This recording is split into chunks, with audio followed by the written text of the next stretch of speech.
അൽഹംദുലില്ലാഹ് അസ്സലാത്തു വസ്സലാമു അലാ റസൂലില്ലാഹ് വഅലാ ആലിഹി വസഹ്ബിഹി അജ്മഈൻ.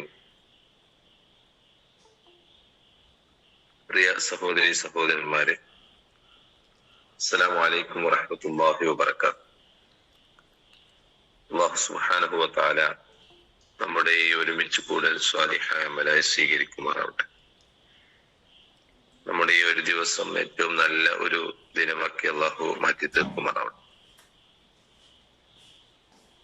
അള്ളാഹുവിന്റെ അനുഗ്രഹത്താൽ നമ്മുടെ മുറ്റത്ത് മഴ പെയ്തുകൊണ്ടിരിക്കുകയാണ്. എല്ലാ വർഷത്തിൽ നിന്നും വ്യത്യസ്തമായി മഴ ഇപ്രാവശ്യം വളരെ നേരത്തെ എത്തുകയുണ്ടായി. നമുക്കറിയാം, നമ്മുടെ നാട്ടില് മഴക്കാലം, വേനൽക്കാലം, അതുപോലെ തന്നെ തണുപ്പ് കാലം എന്നൊക്കെ പറഞ്ഞിട്ട് കൃത്യമായ ദിവസങ്ങളും മാസങ്ങളും ഒക്കെ നമുക്ക് കൃത്യമായിട്ട് അറിയും എപ്പോഴാ മഴ പെയ്യുക എന്നുള്ളത്. നമുക്ക് മഴ അത്യാവശ്യമായ ഒരു കാര്യവുമാണ്. ജൂൺ മാസമാകുമ്പോഴാണ് സാധാരണ മഴ പെയ്യാറുള്ളത്. അതുവരെ നമ്മൾ മഴയ്ക്ക് വേണ്ടി പ്രതീക്ഷിച്ചിരിക്കും. കാരണം വേനലൊക്കെ ആയിട്ട് വെള്ളം പറ്റുകയും സസ്യങ്ങളും മരങ്ങളും ഒക്കെ ഉണങ്ങിപ്പോവുകയൊക്കെ ചെയ്യുന്ന അവസ്ഥയൊക്കെ ഉണ്ടാവാറുണ്ട്. എന്നാൽ ഇപ്രാവശ്യം അങ്ങനെയൊന്നും ഉണ്ടായിട്ടില്ല. അത്ര കടുത്ത വേനലൊന്നും ഉണ്ടായിട്ടില്ല. മഴ നേരത്തെ എത്തുകയും ചെയ്തു. എന്തായാലും മഴ എന്നുള്ളത്, അല്ലെങ്കിൽ വെള്ളം എന്നുള്ളത് നമ്മുടെ ജീവിതത്തിന്റെ തന്നെ അത്യാവശ്യമായ കാര്യമാണ്. പരിശുദ്ധ ഖുർആനിൽ വെള്ളത്തെ കുറിച്ചും മഴയെ കുറിച്ചൊക്കെ ധാരാളം പറഞ്ഞിട്ടുണ്ട്. വലിയ അനുഗ്രഹം എന്ന അർത്ഥത്തിൽ തന്നെയാണ് അള്ളാഹു ജലത്തെയും മഴയൊക്കെ ഖുർആനിൽ അവതരിപ്പിച്ചിട്ടുള്ളത്. അതോടൊപ്പം തന്നെ മഴ എന്നുള്ളത് വലിയ പരീക്ഷണവും ശിക്ഷയുമായിട്ടും ഖുർആനിൽ പല സമൂഹങ്ങളെ കുറിച്ച് പറയുന്നിടത്ത് അള്ളാഹു പറയുന്നുമുണ്ട്. വജഅൽനാ മിനൽ മാഇ കുല്ല ശൈഇൻ ഹയ്യ, വെള്ളത്തിൽ നിന്നാണ് എല്ലാ ജീവനുള്ള വസ്തുക്കളെയും നാം ഉണ്ടാക്കിയത് എന്ന് അള്ളാഹു പറയുന്നുണ്ട്. അള്ളാഹു ഖലഖ കുല്ല ദാബത്തിൻ മിൻ മാ, എല്ലാ ജീവജാലങ്ങളെയും വെള്ളത്തിൽ നിന്നാണ് അള്ളാഹു സൃഷ്ടിച്ചത് എന്ന് തുടങ്ങിയിട്ടുള്ള അള്ളാഹുവിന്റെ പരാമർശങ്ങൾ നമുക്ക് ഖുർആനിൽ കാണാൻ പറ്റും. അഥവാ നമ്മുടെയൊക്കെയും അടിസ്ഥാനം, നമ്മുടെ ജീവന്റെ അടിസ്ഥാനമൊക്കെ വെള്ളമാണ് എന്ന് നമുക്ക് കാണാൻ പറ്റും. എന്നാൽ ഭൂമിയിൽ നമുക്കറിയാം 2/3 ഭാഗവും വെള്ളമാണ്. 2/3 ഭൂമിയുടേത് വെള്ളമാണ്. ഇങ്ങനെ വെള്ളമുള്ള, അല്ലെങ്കിൽ വെള്ളത്തിന്റെ സാന്നിധ്യമുള്ള വേറെ ഏതെങ്കിലും ഗ്രഹമുണ്ടോ എന്ന് അന്വേഷിച്ച് നടക്കുകയാണ് മനുഷ്യർ. ഇവിടെ ജീവിതം അങ്ങോട്ട് പറിച്ചു നടന്നതിന് വേണ്ടിയിട്ട്. എന്നാൽ അത് ഇതുവരെ കണ്ടെത്താനും സാധ്യമായിട്ടില്ല മനുഷ്യന്മാർക്ക്. അപ്പൊ അത്രയും ഭൂമി, അല്ലെങ്കിൽ മനുഷ്യന്റെ അറിവിൽ വാസയോഗ്യമായ ഒരേ ഒരു ഗ്രഹം ഭൂമിയുള്ളതിന് ഏറ്റവും കാരണം ഭൂമിയിൽ വെള്ളമുണ്ട് എന്നുള്ളതാണ്. നമുക്കറിയാം, ഈ മഴ നമുക്ക് കിട്ടുന്നത് പോലെ ലോകത്തെല്ലായിടത്തൊന്നും ഇങ്ങനെ മഴക്കാലൊന്നുമില്ല. വളരെ കുറച്ച് കാലങ്ങൾ മാത്രമേ, നമുക്ക് കുറച്ച് പ്രദേശങ്ങൾ മാത്രമാണ് ഭൂമിയിൽ മൺസൂൺ എന്ന അർത്ഥത്തിൽ റെഗുലറായിട്ട് ഇത്ര കൃത്യമായിട്ട് മാസങ്ങളോളം മഴ വർഷിക്കുന്നത്. ഇന്ത്യയിലും അതുപോലെ തന്നെ ചൈനയുടെ ചില ഭാഗങ്ങളില്, അതുപോലെ തന്നെ പിന്നെ ആഫ്രിക്കയുടെ ചില ഭാഗങ്ങൾ, ജപ്പാൻ, അങ്ങനെ തുടങ്ങിയിട്ടുള്ള കുറച്ച് പ്രദേശങ്ങൾ മാത്രമാണ് ഭൂമിയിൽ ഇങ്ങനെ കൃത്യമായിട്ട് മഴക്കാലമുള്ളത് എന്നാ പറയുന്നത്. നമുക്കറിയാം, ഖുർആൻ അവതരിപ്പിച്ച അത് ഒരു മരുഭൂമിയിലാണ്. മക്കയിലും മദീനയിലൊക്കെ ആയിട്ടാണ് നബി സല്ലല്ലാഹു അലൈഹി വസല്ലം ജീവിച്ചിരുന്നത്. അങ്ങോട്ടാണ് ഖുർആൻ അവതരിച്ചത്. എന്നാൽ പരിശുദ്ധ ഖുർആനിൽ അവിടെയൊക്കെ മഴ കുറച്ചായിരുന്നെങ്കിലും പരിശുദ്ധ ഖുർആനിൽ മഴയെ കുറിച്ച് ഒരുപാട് പറഞ്ഞിട്ടുണ്ട്. കുറച്ചൊന്നുമല്ല. മഴയുടെ എല്ലാ ഭാവങ്ങളെ കുറിച്ചും രൂപങ്ങളെ കുറിച്ചും വർണ്ണങ്ങളെ കുറിച്ചും ഒക്കെ പരിശുദ്ധ ഖുർആനിൽ നമുക്ക് കാണാൻ പറ്റും. വ്യത്യസ്ത പദങ്ങൾ തന്നെ ഖുർആൻ മഴയെ കുറിച്ച് ഉപയോഗിച്ചിട്ടുണ്ട്. മത്തർ എന്നാണ് അറബിയിൽ പറയാ മഴക്ക്.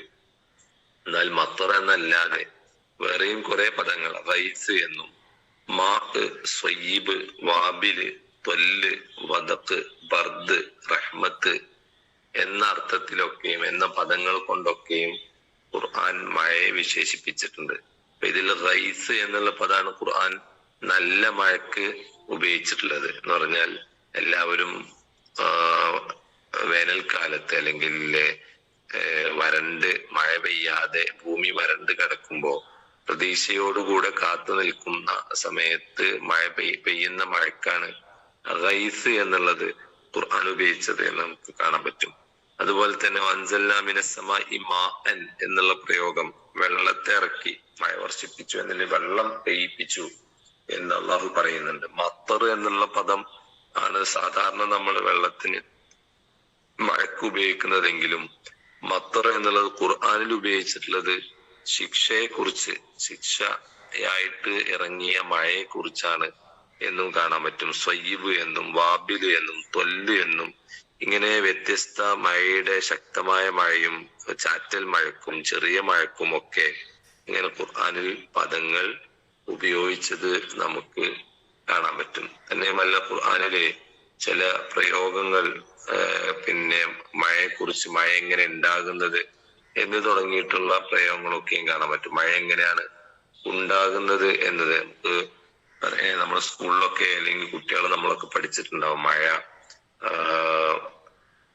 പിന്നെ കടലിൽ നിന്ന് നീരാവിയായിട്ട് അത് ആകാശത്തേക്ക് പൊങ്ങി അവിടെ ഘനീഭവിച്ചാണ് മഴ വർഷിക്കുന്നത് എന്ന് നമ്മൾ പഠിച്ചിട്ടുണ്ട്.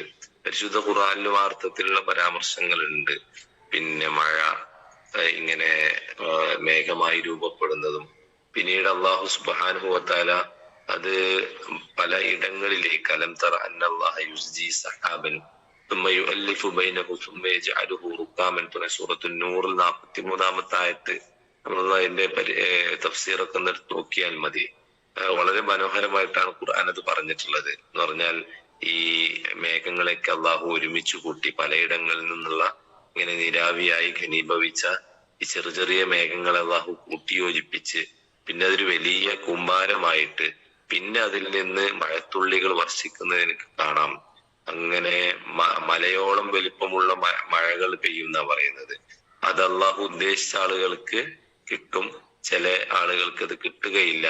അതിനിടയിൽ മിന്നലുകൾ മിന്നൽ പിണറുകൾ നിന്റെ കണ്ണഞ്ചിപ്പിക്കുന്നത് നിനക്ക് കാണാം എന്ന് അള്ളാഹു സുബ്ഹാനഹു വ തആല മഴയെക്കുറിച്ച്, മഴയുടെ ആരംഭത്തെക്കുറിച്ച്, മഴ പെയ്യുന്ന രൂപത്തെക്കുറിച്ചൊക്കെയും പറയുന്നുണ്ട്. അങ്ങനെ മഴയെക്കുറിച്ച് വളരെ മനോഹരമായ പല പിന്നെ രൂപങ്ങളും ഖുർആൻ അത് വിശദീകരിക്കാൻ ഞാൻ അതിലേക്ക് പ്രവേശിക്കുന്നില്ല. അതേസമയം തന്നെ ഖുർആൻ ഒരു ചോദ്യം ചോദിക്കുന്നുണ്ട്. അഫറഅയ്തുമുൽ മാഅ അല്ലദീ തശ്റബൂന അൻതും അൻസൽതുമൂഹു മിനൽ മുസ്നി അം നഹ്നുൽ മുൻസിലൂൻ എന്ന് പറഞ്ഞാൽ നിങ്ങൾ കുടിക്കുന്ന വെള്ളത്തെ കുറിച്ച് നിങ്ങൾ ആലോചിക്കുന്നില്ലേ? അത് മേഘങ്ങളിൽ നിന്നും അള്ളാഹു ആണോ അതോ ഞാനാണോ നിങ്ങളാണോ അത് ഇറക്കിയത് എന്ന് അള്ളാഹു ചോദിക്കുന്നുണ്ട്. അള്ളാഹു പറയാ ലൗ നശാഉ ലജഅൽനാഹു ഉജാജൻ ഫലൗലാ തശ്കുറൂൻ. എനിക്ക് വേണമെങ്കിൽ അതിനെ എന്താക്കാമായിരുന്നു, ഉപ്പ് രസമുള്ളതാക്കാമായിരുന്നു. പക്ഷേ നിങ്ങള് നന്ദിയുള്ളവരാൻ വേണ്ടിയിട്ടാണ് അത് ശുദ്ധമായ വെള്ളമാക്കി മാറ്റിയത്. അൻസൽനാ മിനസ് സമാഇ മാഅൻ തഹൂറ, ശുദ്ധമായ വെള്ളമാക്കി മാറ്റിയത്. ഈ ഉപ്പുരസം എന്ന് അള്ളാഹു പറയാൻ കാരണം നമ്മൾ പറഞ്ഞല്ലോ, കടലിൽ നിന്ന് നീരാവിയായിട്ടാണ്, ഉപ്പുരസമുള്ള കടലിൽ നിന്ന് നീരാവിയായിട്ടാണ് ഈ ആകാശത്തേക്ക് നീരാവി പോയി പിന്നെ അത് മഴയായി വരുന്നത്. പക്ഷെ ആ ഉപ്പുരസം നമുക്ക് പിന്നീട് മഴയിൽ കാണാൻ പറ്റുന്നില്ല. മഴ പെയ്യുന്നത് ആ ഉപ്പുരസത്തോടു കൂടെ ആയിരുന്നെങ്കിൽ ഒരിക്കലും നമുക്കത് കുടിക്കാനോ പിന്നെ മറ്റു ആവശ്യങ്ങൾക്ക് ഉപയോഗിക്കാനോ സാധിക്കുമായിരുന്നില്ല. അതുകൊണ്ട് അള്ളാഹ് ചോദിക്കുന്നത് ഫലൗലാ തശ്കുറൂൻ, എന്തുകൊണ്ടാണ് എന്നിട്ട് നിങ്ങൾ നന്ദി കാണിക്കാത്ത? അപ്പൊ അള്ളാഹു പറയുന്നത് ഇങ്ങനെ മഴ വർഷിക്കുമ്പോ നമ്മള് പിന്നെ നന്ദിയുള്ളവരാവണം. കാരണം അള്ളാഹുവിന്റെ അപാരമായ അനുഗ്രഹമാണത്. അള്ളാഹു വേറെ അടുത്ത് ചോദിക്കുന്നുണ്ട്, നിങ്ങൾക്ക് വെള്ളം പറ്റിയാൽ ശുദ്ധമായ വെള്ളം കൊണ്ടുവരാൻ ആർക്കാണ് സാധിക്കുക? അള്ളാഹുവിനല്ലാതെ എന്ന് സൂറത്തുൽ മുൽക്കിന്റെ അവസാനത്തെ ആയത്തിൽ അള്ളാഹു ചോദിക്കുന്നുണ്ട്. അപ്പൊ ഇങ്ങനെ പറയുന്നത് അള്ളാഹുവിന്റെ വലിയ അനുഗ്രഹം നമുക്ക് ലഭിച്ചുകൊണ്ടേയിരിക്കുകയാണ്. അങ്ങനെ ലഭിച്ചുകൊണ്ടിരിക്കുന്ന സമയത്ത് അള്ളാഹു രണ്ട് കാര്യങ്ങൾ ആവശ്യപ്പെടുന്നു. ഒന്ന്, അതിനെക്കുറിച്ച് ചിന്തിക്കാനും പഠിക്കാനും രണ്ടാമത് അള്ളാഹു ഈ അനുഗ്രഹത്തിന് നന്ദി ചെയ്യുവാനുമാണ്. ഈ രണ്ട് കാര്യങ്ങളും നമുക്ക് ഈ മഴയെക്കുറിച്ച് പറയുമ്പോൾ നമുക്ക് ഓർക്കാൻ സാധിക്കണം. അള്ളാഹുവിന് നന്ദിയുള്ളവരാവാൻ സാധിക്കണം. കൂടുതൽ അള്ളാഹുവിലേക്ക് അടുക്കാൻ സാധിക്കണം, പഠിക്കാൻ സാധിക്കണം. അള്ളാഹു നമ്മെ അനുഗ്രഹിക്കുമാറാവട്ടെ. വഅഖൂലു ഖൗലി ഹാദാ വഅസ്തഗ്ഫിറുല്ലാഹ ലി വലക്കും വസ്തഗ്ഫിറൂഹു ഇന്നഹു ഹുവൽ ഗഫൂറുർ റഹീം. അസ്സലാമു അലൈക്കും. വഅലൈക്കും അസ്സലാം വറഹ്മത്തുള്ളാഹി. ശുക്രൻ ജസാക്കല്ലാഹു ഖൈറ. ആമീൻ ആമീൻ യാ റബ്ബൽ ആലമീൻ.